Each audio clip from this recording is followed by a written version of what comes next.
indie games have given us some amazing characters over the years. And what's Mario got? Mushroom Man? Mushroom Man? Fungi Dude?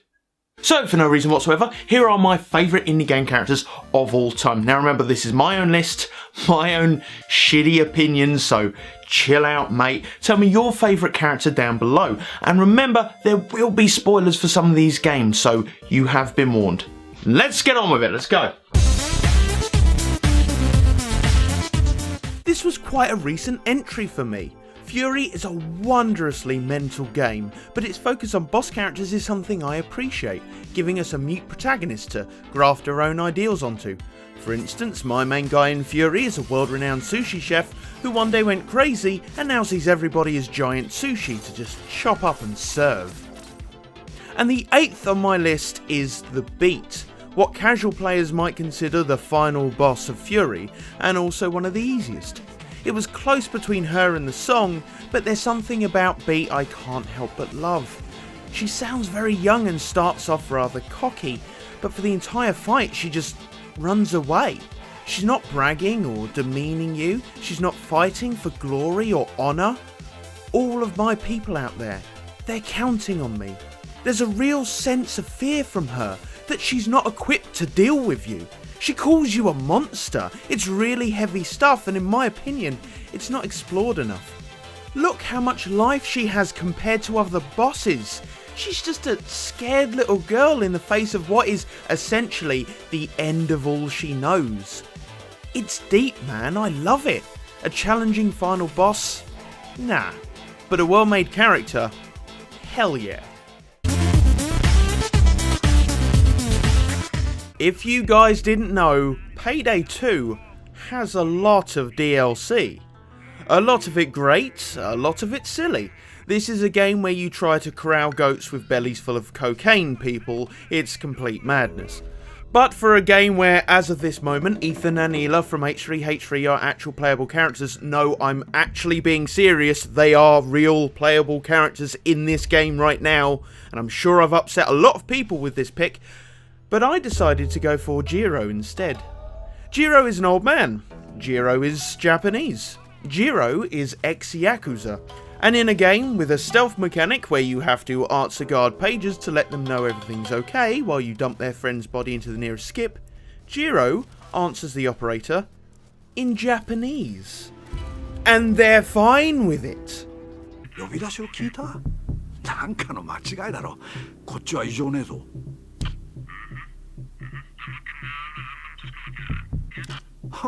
心配ねえよ。一応報告へ入れようと思ってな。不審な連中がいたんだが立ち去った。 And then we went out for pizza. I tell you, man, the way to a girl's heart. Hey, who the hell are you? Stop! You got. Steve? Steve, what the hell happened? Steve!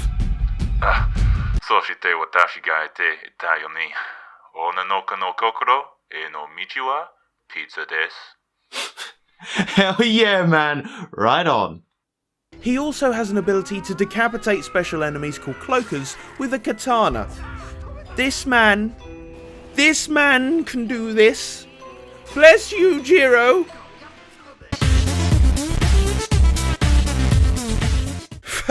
Yeah, oh I see. Toriel's name is a play on tutorial, is it? Well, ain't that clever, Mr. Toby frickin' Fox. Well, my man, Austin Jorgensen's got a tutorial character for you. Terry motherfucking Hints!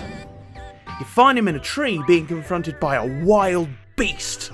Look at that solid 2 to 10 o'clock shadow, those ebony locks, that tiger skin jersey. A man of good looks and plenty of hints. In reality, Terry's pretty crap. He has some status boosting moves, but his attacks usually hit 0 and he tends to miss a lot. But if you give him time, level him up, Terry becomes one of the most powerful allies you have. That is, if you don't surrender Terry to Columbo at the start of the game. Terry Hints or all your worldly possessions. Well, that's an easy fucking choice, because if you betray Terry, the Lord of Hints, he comes back as former friend, Terrible Terry, Lord of Hurts! Also, he's got his own area in the DLC called Land of Hints, with a little mattress throne and a mural.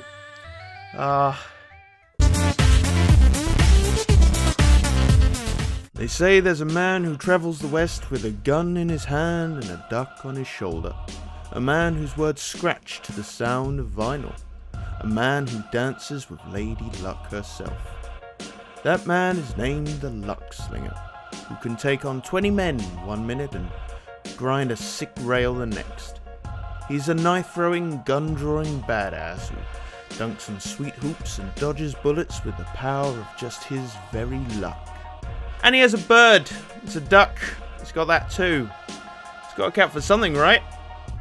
Duck flies, gets gold and brings his knife back. Developer's called Duck Bridge. I like the Luck Slinger, okay, he's cool. Night in the Woods has some great characters, but there's something about Greg that I love so dearly. He's the perfect best friend growing up. He's humorous, goofy, understanding, relaxed, and his happiness is just infectious.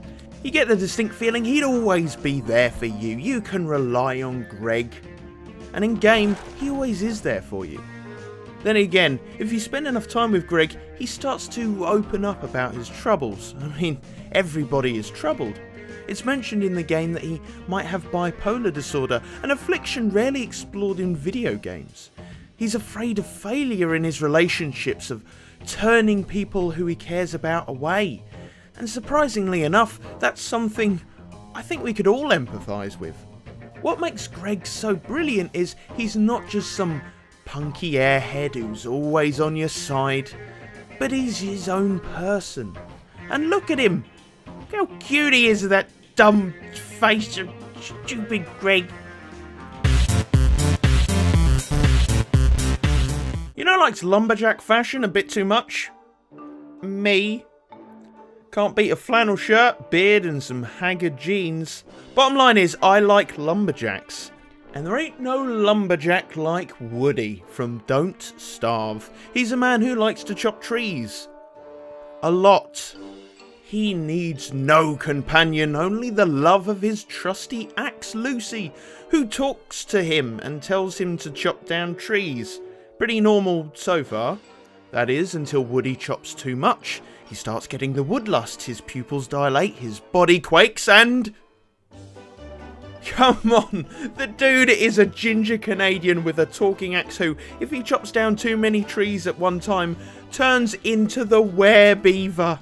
In this form, Woody can soar through trees like crazy, fight enemies, see in the dark. It's pretty great. Goes to show you, don't mess with a lumberjack.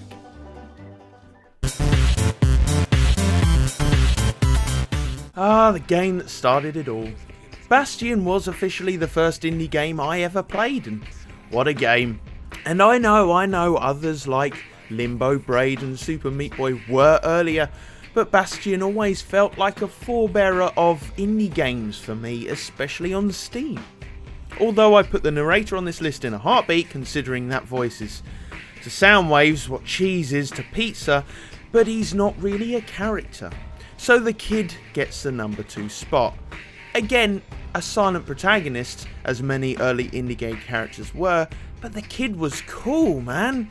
Look at the damn promotional art for this game. He's strong, stoic, a survivor in a world torn apart around him. And as previously mentioned, he's given story by the narrator in such an inspiring way. I'll say it again, the whole game is just so fucking cool. The kid represents my early days in indie gaming, and he is a cultural icon. You can see him in so many different things. Along with the games I mentioned previously in this entry, the kid sparks that revolution of indie gaming, and that's why he's at number 2. How could I not? How could I fucking not? This game is my favourite indie game, if not my favourite game of all time. Alright, Toby Fox, I'm sorry what I said earlier.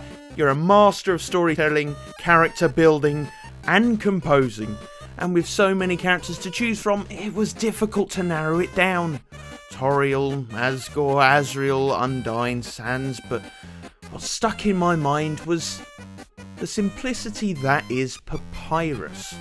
Okay, perhaps it's a joke pick, but let me defend myself. I grant you, Papyrus doesn't have that much going on in terms of a character arc.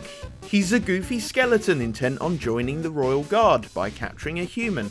His motivations are selfish and his actions are childish.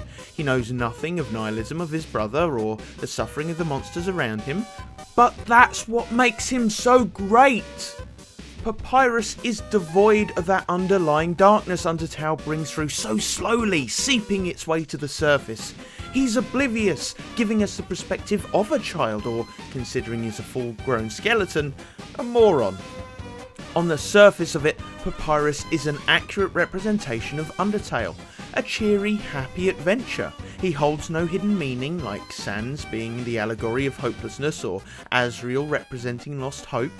He is a dumb idiot that fails at making even the most basic puzzles. He can't cook spaghetti to save his life. He is constantly tormented by dogs and is naively the butt of everyone's jokes.